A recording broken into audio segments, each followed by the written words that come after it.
नमस्कार किसान साथियों, स्वागत है आप सभी का एक बार फिर से मालवा की खेती यूट्यूब चैनल पे। किसान साथियों, आप अपने डिवाइस की स्क्रीन पे देख पा रहे हैं सोयाबीन की फसल।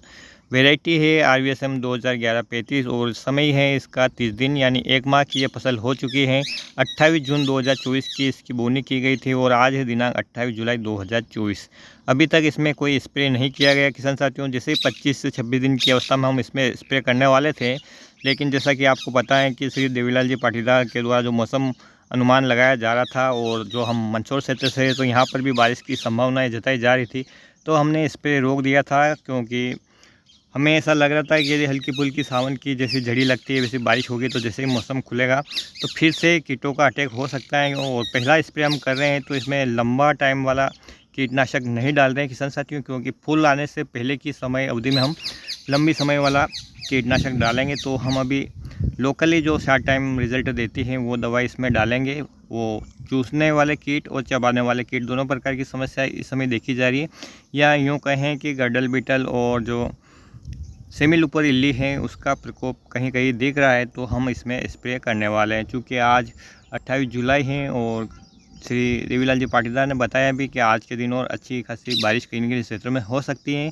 और मौसम भी पूरी तरह से खुला नहीं है, इसलिए आज हमने स्प्रे धक्का दिया है। लेकिन कल यदि अच्छा मौसम रहता है या इसी प्रकार का हमें मौसम लगता है कि बारिश नहीं होगी, तब हम इसमें एक अच्छे कीटनाशक का स्प्रे करेंगे। और PGR का स्प्रे मैं नहीं करने वाला किसान साथियों। बहुत सारे किसान भाइयों के कमेंट इस वक्त प्राप्त हो रहे हैं कि सर हमारी 11-35 से 21-72 उन वेराइटियों में हाइट बहुत बढ़ रही है, यदि हम PGR डालें तो क्या फसल के ऊपर इफेक्ट पड़ेगा। क्योंकि किसान साथियों, पिछले एक वीडियो में भी मैंने आपको बताया है कि फसल की हाइट रोकना है, बढ़ाना है, तो फूल आने की अवस्था से पहले पहले आपको उसका स्प्रे करना है। फूल आने के बाद आप पौधे की हाइट को कंट्रोल नहीं कर सकते हैं और ऐसा आपको लगे कि फसल की हाइट बहुत अधिक तेज़ी से बढ़ रही है, तो आपको जो वेराइटी है उसी हिसाब से PGR का प्रयोग करना है। शॉर्ट टाइम के है तो उसके लिए अलग है और लॉन्ग टाइम के लिए जो समय अवधि है वो अलग है। तो उचित बीज दर हमने रखा था जिससे कि हमारे पौधे की जो हाइट है वो सामान्य तौर पर है और ऐसा लग नहीं रहा है कि हाइट ज़्यादा जाएगी। और बहुत सारे किसान भाइयों के दिक्कत भी आ रही है कि उन्होंने अपनी फसल की 35 से 40 दिन की अवस्था में PGR का प्रयोग कर लिया और जैसा कि बताया जाता है कि ये जो वैरायटी है 40 से 42 दिन में फ्लोरिंग पे आने लगती हैं, यानी इसमें फूल आने लगते हैं। तो उनकी फसल 47 दिन की हो चुकी है और फ्लावर के अभी तक उनको देखने को नहीं मिल रहे। तो उन्होंने पूछा था कि क्या फ्लावरिंग में समस्या आ सकती है। तो किसान साथियों, जहाँ तक हो सके हमें प्राकृतिक रूप से अपनी फसलों की जो ग्रोथ है उसको कंट्रोल करना चाहिए। इसमें प्राकृतिक तरीका ये है किसान साथियों कि यदि हम बीज दर का अधिक प्रयोग करेंगे तो निश्चित रूप से जब फसल घनी हो जाएगी तो बढ़वार अधिक लेगी और आगे चलकर आड़ी पड़ने की संभावना रहती है। तो जिस भी वैरायटी का हम चयन करने वाले हैं कि इस वर्ष हम इस वैरायटी को लगाने वाले हैं, तो उसके बारे में पहले अच्छी तरह से जान लें और सही जानकारी जुटाएं। किसान भाइयों से जानकारी जुटाएं। केवल इंटरनेट के माध्यम से आपको सही जानकारी मिल पाएगी ऐसा पक्का भरोसा नहीं है।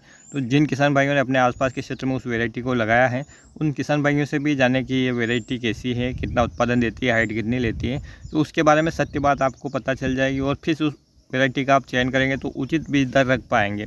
और यदि उचित बीज दर है किसान साथियों, पौधों की संख्या सीमित है, अधिक नहीं है, तो जो उनकी जो हाइट है वो सामान्य रूप से होती है। और यदि बीज दर अधिक हो जाता है तो निश्चित रूप से इसका इफेक्ट आपकी फसल की ग्रोथ पे पड़ता है, वो और ज़्यादा हाइट ले लेती है। परिणाम स्वरूप किसान साथियों, आपकी फसल जब ज़्यादा हाइट ले लेती है तो उसके आड़ी गिरने का डर रहता है, जिससे कि उपज तो कम होती ही होती है, साथ ही उसके हार्वेस्टिंग में भी काफ़ी समस्याओं का सामना करना पड़ता है। तो आप हमेशा उचित बीज दर रखें। ये जो वैरायटी है किसान साथियों, इसकी जो अंकुरण क्षमता है वो भी बहुत ही अच्छी है, इसलिए इसका बीज दर कम ही रखा जाता है। किसान साथियों, अपने क्षेत्र की बात करूँ तो 2500 वर्ग मीटर का यहाँ पर बीघा है और इस बीघा के हिसाब से किसान साथियों इसकी जो बीज दर है वो 15 से 17 किलो, यानी आपके खेत की मिट्टी यदि अच्छी भारी है तो 15 किलो ही काफ़ी है, क्योंकि फसल पूरी तरह से अच्छी तरह से फुटाव ले लेगी, क्योंकि ये ब्रांच निकलने वाली वैरायटी हो। यदि आपकी खेत की मिट्टी हल्की है तो आप 17 किलो तक ले सकते हैं। 15 से 17 किलो इसका उचित बीज दर है, क्योंकि जर्मिनेशन पावर भी लगभग 90% का इसका रहता है। तो सभी बीज यदि अंकुरित होंगे तो पर्याप्त मात्रा में पौधों की संख्या हो जाएगी। और यदि फिर भी समस्या आती है कि आपकी फसल की हाइट अधिक बढ़ रही है, तो आप समय से पहले ही उसमें PGR का प्रयोग करें। समय निकलने यानी फूल आने के बाद किसी भी PGR का प्रयोग अपनी फसलों में ना करें किसान साथियों। PGR यानी एक प्रकार के ये हार्मोन्स को रोकने वाले टेक्निकल होते हैं और यदि इनकी मात्रा कम ज़्यादा हो जाती है तो किसान साथियों पौधों के हार्मोन्स में डिसबैलेंस हो सकता है, जिसके कारण आपकी फसल की या तो अचानक से ग्रोथ रुक जाएगी या बढ़ भी सकती है, या उसमें फ्लावरिंग है तो फ्लावरिंग या फूल हैं वो झड़ सकते हैं। कई प्रकार की दिक्कतें आ सकती हैं हार्मोन से डिसबैलेंस होने के कारण।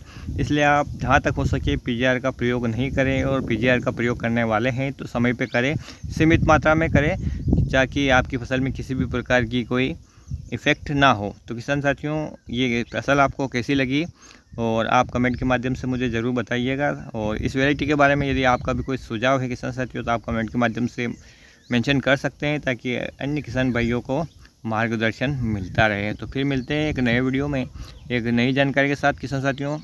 तब तक ख्याल रखिएगा आप अपना, अपने परिवार का, अपने पशुधन का और अपनी फसलों का। वीडियो देखने के लिए आपका बहुत बहुत धन्यवाद। जय हिंद, जय जवान, जय किसान।